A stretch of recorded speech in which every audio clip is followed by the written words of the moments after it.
संगीत नाटक अकादमी लखनऊ में अखिल भारतीय क्षत्रिय महासभा 1897 का वार्षिक अधिवेशन संपन्न। लखनऊ में अखिल भारतीय क्षत्रिय महासभा 1897 का वार्षिक अधिवेशन में हजारों की संख्या में लोगों देश के विभिन्न प्रांतों से आए लोगों ने शिरकत की।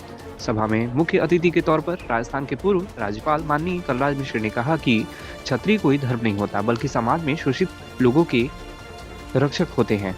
माननीय राज्यपाल ने क्षत्रियों को आह्वान किया और वह सामाजिक विचारधारा में आगे आकर पिछड़े, दलित और सूचित लोगों की सेवा और रक्षा करें। सभा में विशिष्ट अतिथि के तौर पर उत्तर प्रदेश सरकार के राज्य मंत्री दयाशंकर सिंह ने कहा कि क्षत्रिय धर्म कोई जात नहीं होता, बल्कि समाज में अग्रणी भूमिका निभाने वालों का एक समूह होता है, जो अपने बुद्धि, विवेक और बल के द्वारा समाज को नई दिशा देता है। उन्होंने उदाहरण के तौर पर महात्मा बुद्ध, महावीर, स्वामी और गुरु नानक का उदाहरण दिया। सम्मेलन की अध्यक्षता राजस्थान विश्वविद्यालय के पूर्व कुलपति अमरीक सिंह ने किया और धन्यवाद ज्ञापन रूपेंद्र सिंह रैकवार ने किया। सम्मेलन में प्रमुख रूप से अभय प्रताप नारायण सिंह, राज्य मंत्री विश्वनाथ, राज्य मंत्री उत्तर प्रदेश सरकार छोटू राम जी और पूर्व मंत्री अशोक ध्यानचंद जी, जालम सिंह जी की और सैकड़ों की संख्या में अतिथियों ने भाग लिया।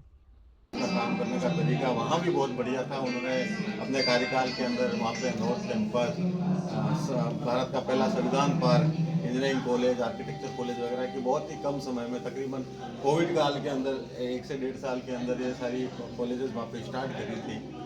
और वही जुझारूपन और वही उनका जो नेतृत्व क्षमता है, इस नेतृत्व क्षमता आज भी उनकी वही है कि उससे उसी फ्रिक्वेंसी से वो आज काम कार्य कर रहे हैं और देश विदेश से यहाँ तक सभी लोगों को आज उन्होंने हमें लखनऊ में आमंत्रित किया। उसके लिए मैं बहुत बहुत धन्यवाद देता हूँ। और एक भारत श्रेष्ठ भारत की थीम पर एक कार्यक्रम हुआ, तो मैं सभी आयोजकर्ताओं को बहुत बहुत धन्यवाद देता हूँ और सबको बहुत ही शुभकामनाएं देता हूँ कि आपने इतने कम समय में इतना बढ़िया कार्यक्रम आयोजित किया।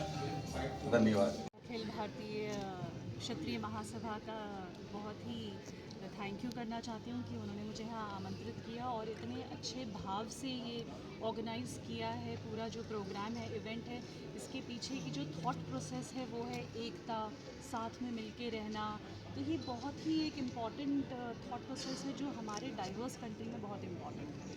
अब क्योंकि मैं एयरफोर्स के बैकग्राउंड से हूँ और आपने मुझसे ऑपरेशन सिंदूर के बारे में पूछा है, तो मैं यही कहना चाहूँगी कि चाहे वो ऑपरेशन सिंदूर हो या आज तक हमारे इंडिया की आर्म्ड फोर्सेस में, चाहे सर बैठे हैं यहाँ ऑलिव ग्रीन्स में, मैं ब्लू यूनिफॉर्म से हूँ, मेरे बहुत सारे नेवल ऑफिसर्स हैं जो वाइट यूनिफॉर्म पहनते हैं। जिस भी तरह की वॉर हुई है, हमने बहुत अच्छा किया है, बहुत अच्छा परफॉर्मेंस रहता है। ऐसे ही ऑप सिंदूर एक बहुत ही perfectly planned and orchestrated and executed, जिसे हम फौजी भाषा में बोलते हैं, रहा है हमारा ऑपरेशन।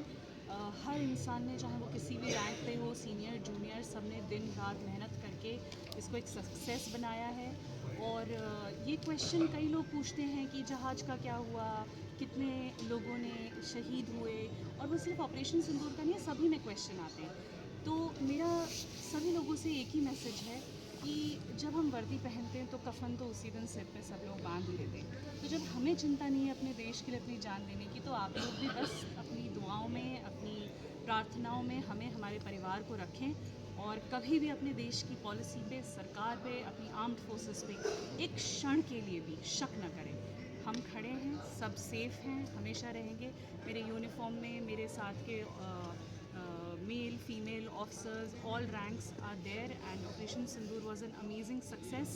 अब ये बोलना कि हम रुक गए, हमने ये नहीं किया, वो नहीं किया, तो ऐसी टिप्पणियाँ तो अपनी घर में बैठ के चाय पे कितने भी दे सकते हैं लोग। लेकिन जिस तरह से देश चलता है, जो, क्योंकि हम एक शांति प्रिय देश हैं, जैसे हमारे घर में कोई घुसता है तो हम बोलते हैं कि अब रुक जाइए, इससे आगे नहीं आना है, लेकिन हम खुद जाके लड़ाई नहीं करते।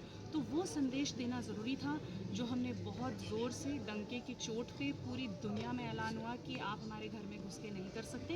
बट फिर उसके बाद में हम एक अमन शांति वाला देश हैं। हमारे लिए वो पैसा जो है वो बहुत इम्पॉर्टेंट है कि वो प्रोग्रेस में, एजुकेशन में, अपने देश को टेक्नोलॉजिकली एडवांस बनाने में यूज़ किया जाए, न कि किसी के बदले की भावना से किसी देश को परेशान करना या अपने नागरिकों को परेशान करना हमारे देश का एम कभी भी नहीं रहा। तो at the and I just say कि चाहे ऑपरेशन सिंदूर हो, चाहे कुछ भी हो, armed forces are always there to